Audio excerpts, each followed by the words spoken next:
नमस्कार दोस्तों। हिंदी साहित्य के सरल इतिहास के तहत हम लोग निर्गुण संत काव्यों पे संत कवियों की बात कर रहे थे। संत काव्य और संत काव्य को लिखने वाले संत कवि होंगे। तो एक एक कवि के बारे में हम लोग बात कर रहे थे। तो कबीर की बात कर लिए थे, अब हम रैदास के बारे में आते हैं। तो देखिए, इनका जन्म क्या है, सीधे वो राइट 1388 और 1518 में, ठीक है। इससे क्या पता चलता है कि जैसे ये जो समय है, जैसे इनका जिस टाइम समय, उस समय का बैकग्राउंड क्या था, सामाजिक पृष्ठभूमि क्या था, ठीक है ना। सामाजिकता का पता चलता है, सामाजिक सरोकार का पता चलता है, और सामाजिक सरोकार ही उस समय की राजनीतिक गतिविधियों को और आर्थिक गतिविधियों को नियंत्रित शुरू से ही कर रहे हैं, तो सारी चीजें पता चलती थी। तो ठीक है, चूंकि ये किसके शिष्य थे, रामानंद के शिष्य। पूछा जाता है कि रैदास किसके शिष्य थे, ठीक है ना। जो जो चीजें हैं आपको सीधे सीधे टू द पॉइंट बताते हुए चलता हूँ कि तो किसके शिष्य हैं। रैदास के शिष्य रामानंद के शिष्य हैं। रामानंद के कितने शिष्य हुए थे, 12 शिष्य हुए थे। उनमें से एक कौन थे, रैदास थे। तो मैंने 10+2 का कॉन्सेप्ट आपको बताया था कि 10 जो है कि पुरुष थे और 2 महिला में, मतलब साधिका, महिला साधिका थी। तो कौन थी, सुरसुरी थी और पद्मावती थी, ठीक है ना। तो ये तरीका था आपको जानने का कि ऐसे आपको खंडित करना। तो ठीक है, चलिए। अब इन्होंने क्या किया है कि अपने एक पद में कबीर का भी उल्लेख किया है और सेन का भी उल्लेख किया। अगर कबीर और सेन का उल्लेख कर रहे हैं तो इसका मतलब ये उनके समय में रहे होंगे या उनसे पहले रहे होंगे। बात की तो रहेंगे तो करेंगे नहीं, क्योंकि पहले जिस टाइम में रहे होंगे उसी टाइम में लिख रहे हैं, तो या तो उनके समकालीन है या तो उनके पहले के हैं, ठीक है। तो इससे ये पता चल, चूंकि उल्लेख किया तो इससे स्पष्ट हो जाता है कि वो कबीर के क्या थे, समकालीन थे, मतलब उनके साथ के थे। होता ना कि अमूमन जैसे आजकल के देखे होंगे, कोई भी होता है तो अपनी सारी चीजों को, जो अच्छे लोग होते हैं लिखते हैं, तो लिखते हैं कि एक वहां पे भी लिख रहे हैं, या ऐसा जिक्र कर देते हैं कि उन्होंने ऐसा कर रहे हैं, या जो भी चीजें, जिससे समकालीनता का पता चलता है। और समकालीनता से ये भी पता चलता है कि देखिए, समकालीन लिखने का यही मतलब है लेखक का, कि समकालीनता जैसे एक प्रवृत्ति को दर्शाती है, ठीक है ना। उसमें एक प्रवृत्ति बोधक होता है, प्रवृत्ति बोधक। अब वो प्रवृत्ति बोधक क्या है कि सारे के सारे लोग उसमें जितने से संत कवि सब विद्रोही तेवर के थे, आक्रामक थे। खैर ये तो रैदास जो थे, इनके अंदर तो निरीहता थी, मतलब बाकी उनके अंदर कबीर जैसे आक्रामकता नहीं थी, ठीक है ना। कबीर जो थे, मैंने आपको बताया था कि वो रेडिकल थे। बच्चन सिंह कहते हैं कि क्रांतिकारी थे, ठीक। मैंने बताया था कि जैसे वो दो चीजों पे बात किए थे कि मसी कागज छुआ नहीं, कलम गयो नहीं हाथ। तो उन्होंने सीधे कहा कि तू कहता आखिन की देखी, मैं कहता, तू कहता कागज की लेखी, मैं कहता आखिन की देखी। और फिर उसके बाद दूसरा उन्होंने क्रांतिकारी तेवर यह अपनाया था कि जो है कि घटघट वासी राम, ठीक है, मोको कहाँ ढूंढो रे बंदे, मैं तो तेरे पास में, ठीक है। इस बात पे बात करते थे विद्रोही तेवर के साथ। लेकिन रैदास थे, उन्हीं की बातें थी, इनमें भी 8 नंबर को चोट थे और व्यवस्था को लेकर चोट है, लेकिन उनमें उस प्रकार की क्रांतिकारिता नहीं है। क्रांतिकारिता वैसी नहीं जैसी कबीर में थी, ठीक है। इसीलिए ये लोग क्या करते थे कि अपने आप को निरहिता, इनके भक्ति की सबसे बड़ी विशेषता आप देखेंगे अगर तो निरहिता है। निरहिता का मतलब यह है कि जैसे मान लीजिए मुझे कोई डांट रहा है, मैं एकदम शांत भाव से पड़ा हुआ, बहुत ज्यादा प्रतिकार नहीं कुछ, अपने आप को दुखी मान सकता हूँ, अपने आप को गरीब मान सकता हूँ, लेकिन मैं अपने आप को ये नहीं दिखा रहा हूँ कैसे मुझे तुम गरीब कर दिए, कैसे मुझे तुम जो है नीच कर दिए, कैसे शूद्र कह दिए, ठीक है। इनकी सबसे मीरा बाई ने इनका उल्लेख आदर पूर्वक किया है इसे। और मीराबाई इनकी शिष्या थी। तो रैदास के शिष्या कौन थे, यानी रामानंद के शिष्य कौन थे, रैदास, और रैदास के शिष्य कौन थे, मीराबाई। ये आपको पूछता है किसी भी हालत में। अब एक इनकी लाइन है कि कह रैदास खलास चमारा, या ऐसी मोरी जात विख्यात चमारा। चमार जाति के थे, जो चमार मतलब चर्मकार, चमड़े का सामान उमान। खैर आजकल तो ये संवैधानिक शब्द नहीं है, ठीक है, आजकल तो शेड्यूल कास्ट शब्द हो गए, अनुसूचित जाति और जनजाति। खैर उस समय था जो चमड़े का काम करते थे। तो कहा रैदास खलास हमारा ऐसी मेरी जाति, मतलब उस जाति के थे तो बताते। अच्छा, उस जाति को बताने का उनका एक, अच्छा कोई जाति को बताएगा तो क्यों बताएगा, और निरीह क्यों बने थे, इस जाति को ही लेके बने थे, क्योंकि उस समय जो ये सारी जातियां थी, निचले तबके की जातियां थी, उनको दबा के रखा गया था सामंतवादी ताकतों के द्वारा। सामंतवादी पोषकों ने इस संस्कृति को फूलने फलने से रोक दिया था और समाज में छुआछूत सारी चीजों पे बल दिया था। तो इसी कारण क्या होगा कि जब इनको आप दबाएंगे तो इनके अंदर निरीहता आएगी, निरीहता आएगी तो कुंठाहीनता का भाव, आप कुछ कह ही नहीं पा रहे हैं। आप गरीब हैं, बोल ही नहीं पा रहे हैं, आप दुखी हैं, लेकिन क्यों दुख है आप बोल ही नहीं, तो आपके अंदर कुंठा नहीं भरेगा। इसी कारण इनकी वाणियों में क्या होगा, कुंठा है, कुंठा का भाव आ जाएगा, ठीक है ना।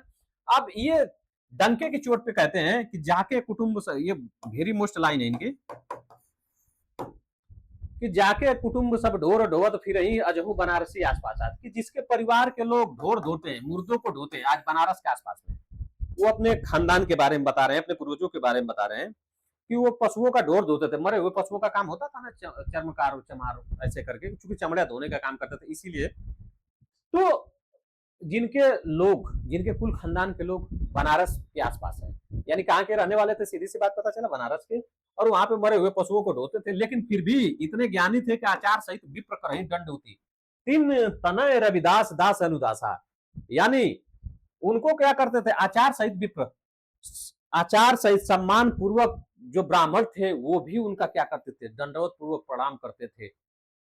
ऐसे थे रविदास, सोचिए कितने ज्ञानी रहे होंगे, तब ना ऐसी चीजें हो रही हैं। चलिए अब हम आते हैं, तो भाषा सरल, प्रवाहमयी और गिरता के गुण, भाई सरल ही होगी। अब अच्छा ये बताइए, कितनी लक्षण, अभिधा, व्यंजना और ये सब सारी चीजें लिखेंगे, सारी चीजें तो अभिधा में ही कहेंगे ना, गांव के लोग थे, सीधे साधे लोग। इनका तो जन्म ही पूछता है कि क्या, एकदम वेरी मोस्ट है, 1469 ईस्वी में, 1538 में मृत्यु। कहाँ हुआ था इनका जन्म, तलवंडी में हुआ था, जिला लाहौर में हुआ था, तो तलवंडी जिला लाहौर में इनका जन्म हुआ था। पिता का नाम याद करिए, कालू, इनका सब याद करिए, जो माँ का नाम तृप्ता देवी, पत्नी का नाम सुलक्षणी, ठीक है।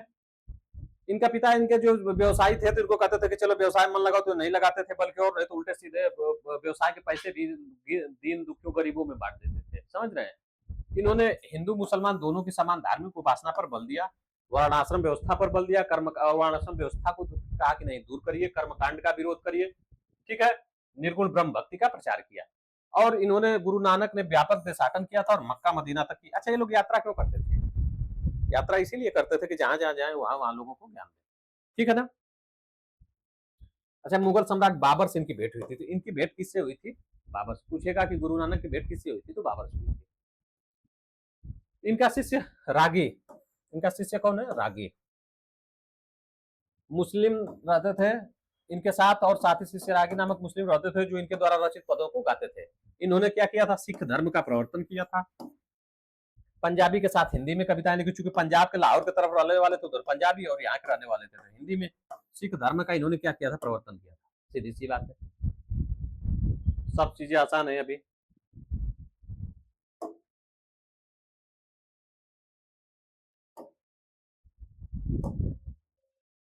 आगे चलते हैं, सुंदरदास। सुंदरदास ये किसके शिष्य थे, दादू के शिष्य से, याद करते जाइए। जयपुर के निकट दौसा नामक स्थान पर हुआ था, ठीक है ना। और फिर वहां क्या किए ये, जब दादू की जब मृत्यु हो गई, ठीक है ना, ये दादू के शिष्य थे, उनके सानिध्य में रहते थे, लेकिन जैसे ही दादू की मृत्यु हो गई, तो एक संत जगजीवन राम थे, संत जगजीवन राम के साथ जब 10 वर्ष की आयु थी, तो उनके साथ काशी चले गए। अब जब ये काशी गए, चूंकि काशी उस समय विद्या का, अध्ययन का, संस्कृति, सारी चीजों का केंद्र था, तो वहां जम के अध्ययन किए, खूब पढ़े, इसीलिए इतना पढ़े कि सारे सबसे ज्यादा शिक्षित और पढ़े लिखे यही थे सारे संत कवियों में। ये पूछा जाता है कि सर्वाधिक शिक्षित कवि कौन था, तो यही थे, ठीक है ना। अभी इन्होंने थे तो फारसी भी बहुत अच्छी सीख ली थी, ठीक है, और संगानेर में उनका स्थान हुआ था, ठीक है। तो सबसे अच्छा है कि सबसे पढ़े लिखे कौन थे, तो आप ये जान जाएंगे। देखिए, सर्वाधिक शास्त्रज्ञ एवं सुशिक्षित थे, वेरी मोस्ट है। अच्छा, जब सुशिक्षित होंगे, सुशिक्षित होंगे, तो उनको कविताओं का ज्ञान होगा, कलाओं का ज्ञान होगा, साहित्य सिद्धांतों का ज्ञान होगा, तो फिर वो उसी हिसाब से कविताएं रचने लगे। तो इनकी जो कविता होगी वो कलात्मकता से युक्त होगी और भाषा क्या होगी, परमार्जित होगी, इसीलिए क्योंकि पढ़े लिखे थे। निर्गुण संतों ने गेय पद और दोहे लिखे, लेकिन इन्होंने 2 कदम और आगे बढ़ के कविता और सवैया भी रच दिए, अलंकारों का भी सुंदर प्रयोग कर दिया। भाई पढ़े लिखे हैं तो इनको हर चीज का ज्ञान है। और इनका सबसे प्रसिद्ध ग्रंथ है सुंदर विलास, सुंदरदास की सुंदर विलास, सुंदर सुंदर दोनों में लगा है, तो इससे याद हो जाएगा, ठीक है। आप चूंकि पढ़े लिखे हैं तो इनको सामाजिकता भी आएगी, लोक नीति भी आएगी, और भिन्न भिन्न क्षेत्रों में इन्होंने लिखा। ऐसा भिन्न भिन्न क्षेत्रों में लिखने के लिए इसीलिए ने कभी दोहे अपनाया, कभी कविता अपनाया, कई सवैया अपनाए, कई चौपाई अपनाए, तब न जाके लिख पाएंगे, क्योंकि विषयों की विविधता अलग अलग कलात्मकता की भी खोज करती है। ऐसा नहीं कि एक ही कलात्मक चीजों में सारी चीजें लिख जाएंगे। इसी कारण इन्होंने सारे चीजों का ज्ञान था, तो सारे चीजों पे बात कर ले पाते थे, ठीक है ना। रज्जब पे आते हैं, ये भी किसके शिष्य थे, दादू के शिष्य थे, और कहां के रहने वाले थे, राजस्थान के रहने वाले थे।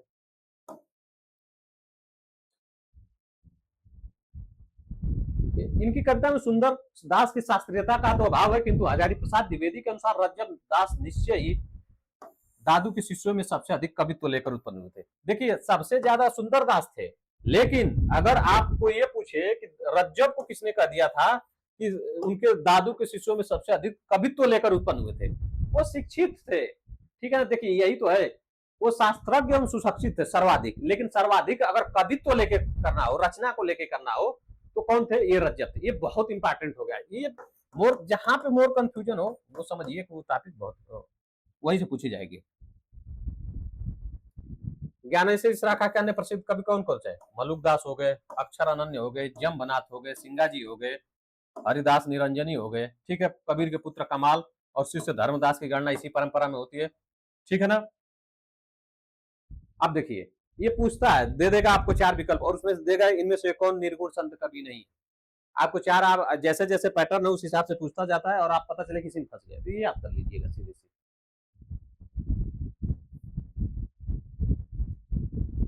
प्रेमाश्रय या सूखी काव्य धारा, देखिए ये इतिहास प्लस कल्पना को लेकर लिखा गया है। देखिए साहित्य है, पहली तो ये बात है कि प्रेमाश्रय ये लोग क्या करते थे कि हिंदू घरों की जो कहानियां थी या समाज में प्रचलित थी, ठीक, उसको ये लोग उठाए। अब चूंकि साहित्य है तो साहित्य बहुत तो एकदम इतिहास लिखा नहीं जाएगा, उसमें कुछ कल्पनाएं जोड़ दी जाती हैं, कुछ अपने तरफ से कल्पना कर ली जाती है।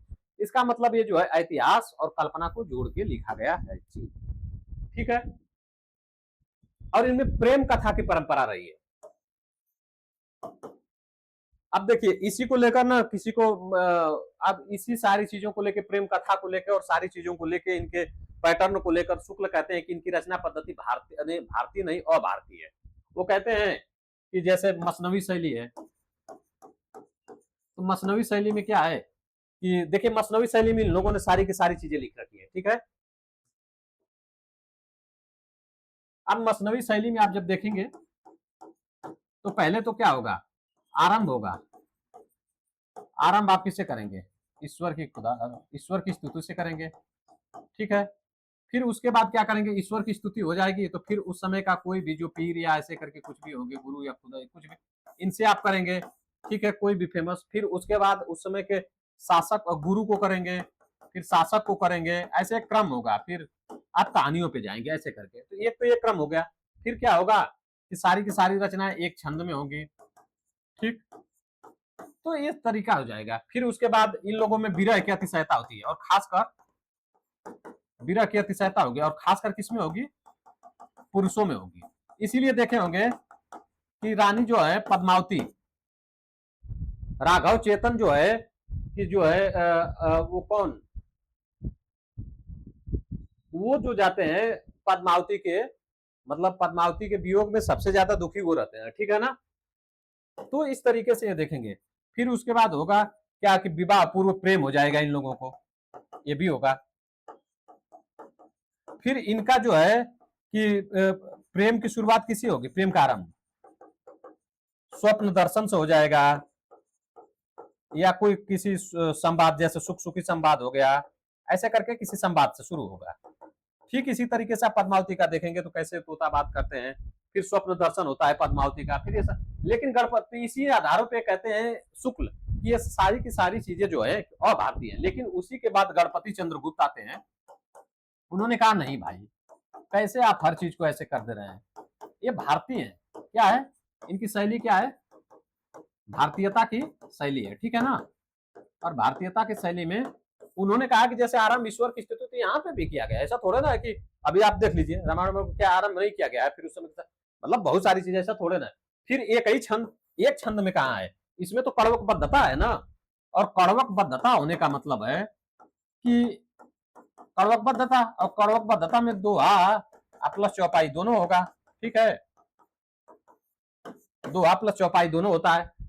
5 या 7 अर्धालियों के बाद एक 5+1 का है या 7+1 का है, ऐसे बताता।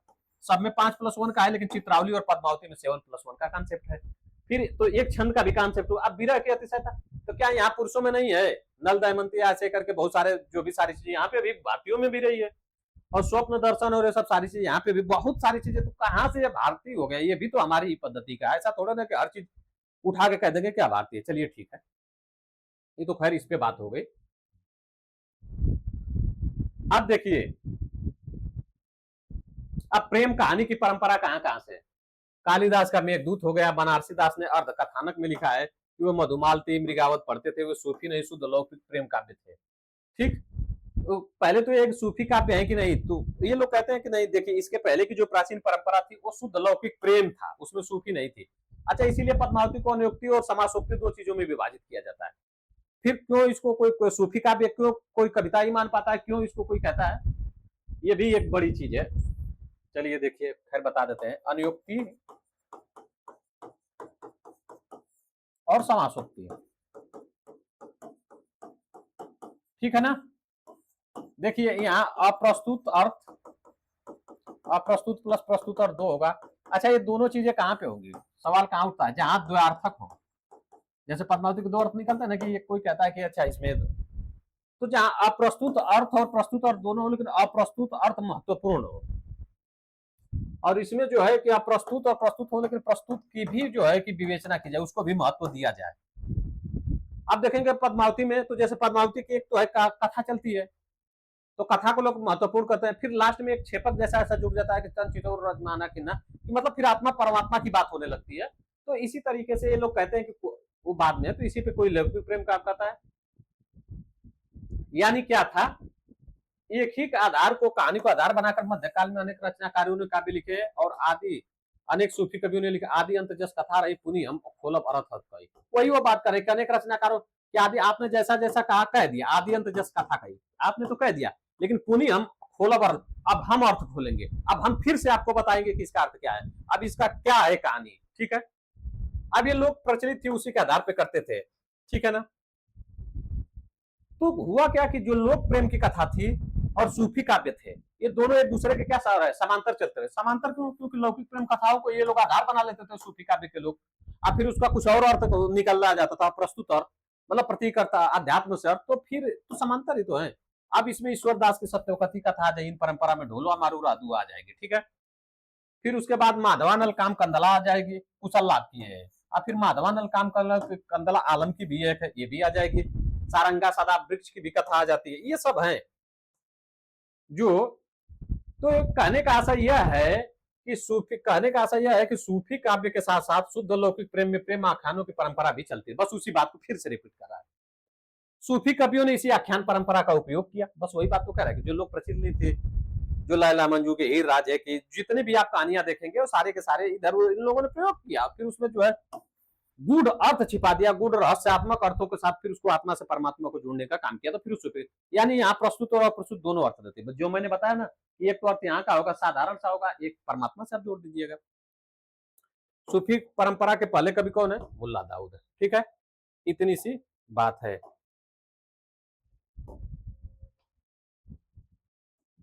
अब मुल्ला दाऊद कहाँ के रहने वाले थे, मुल्ला दाऊद रायबरेली के रहने वाले थे, ठीक है। आप इनके बारे में भी जाएंगे तो कहाँ, और रायबरेली के रहने वाले थे। मलिक मोहम्मद जैसी कहाँ के रहने वाले थे, अमेठी के रहने वाले थे, अमेठी में जैस जगह, ठीक है ना। अब मुल्ला दाऊद ने चंदान लिखा था, अब चंदान लिखा था तो ऑब्वियस बात है, चंदान में चंदा है, तो चंदा क्या हो जाएगी। तो इसमें जो कहानी है लोरिक की है, उसकी पत्नी मैना की है, और उसकी विवाहिता प्रेम चंदा की, यानी तीन चीजों पे चल रहा है। किस पे, लोरिक हो गया, फिर उसकी पत्नी मैना है, फिर इसका बाद में किसी बहाने से सुनता है चंदा के बारे में, तो फिर चंदा से प्रेम कर लेता है, फिर इसकी चंदा से शादी होती है, यही होता है। आज जितनी भी सारी चीजें हैं, सबकी भाषा जो है कि अवधि होगी। सूफी काव्य के सारों की भाषा जो है कि क्या होती है, ठेठ अवधि होती है। ठेठ अवधि का मतलब ग्रामीण अवधि, लेकिन आप यहाँ पे देखेंगे चंदान की भाषा जो है परिष्कृत अवधि है। चंदा उंदा लगा के इसका काम बढ़िया किया गया है, मतलब मस्त है, बढ़िया है, तगड़ा से, ठीक है। फिर आते हैं कुतुबन। कुतुबन ने क्या की थी, मिर्गावत की रचना की थी। कुतुबन कहाँ के रहने वाले थे, जौनपुर के रहने वाले थे, और सबसे इंपॉर्टेंट थी बादशाह हुसैन शाह के आश्रित कवि थे, वेरी मोस्ट। अब मृगावत है, मृगावत में मृग होगा, तो मृग रूपी नायक नायिका होंगे, और इन्हीं पे होता क्या है कि मृगावत में नायक मृग रूपी नायिका पर मोहित हो जाता है, और उसकी खोज में निकल पड़ता है। अंत में शिकार खेलते समय सिंह के द्वारा मारा जाता है। बस इतनी सी कहानी है। यह रचना अनेक कथानक रूढ़ियों से मुक्त है, ठीक है। इसी में कैसे शैतान आएंगे, इन्हीं को कैसे शैतान से जोड़ा जाएगा, कैसे हृदय से जोड़ा जाएगा, कैसे बुद्धि से जोड़ा जाएगा, ठीक है। मैंने आपको बताया था कि ये जो सूफी काव्य है कैसे है। सूफी काव्य अक्ल और नफ्स, नफ्स मतलब इंद्रिय, और अक्ल मतलब बुद्धि या माया, इन दोनों को क्या किया जाएगा, समन किया जाएगा, इनको रोका जाएगा। इनको रोकने के बाद कल्ब यानी हृदय से क्या की जाएगी, उपासना की जाएगी। और हृदय से उपासना करके कहां तक पहुंचा जाएगा, आपको रूह तक पहुंचना है, रूह यानी आत्मा तक पहुंचना, यही है सूफी का। अब अगली बार से जब हम मिलेंगे सीधे सीधे, तो हम सीधे बात करेंगे मलिक मोहम्मद जायसी पे। ठीक है ना दोस्तों, तो ये जितना है इतना आप करिएगा, फिर मिलते हैं हम अगली क्लास में, तब तक के लिए नमस्कार।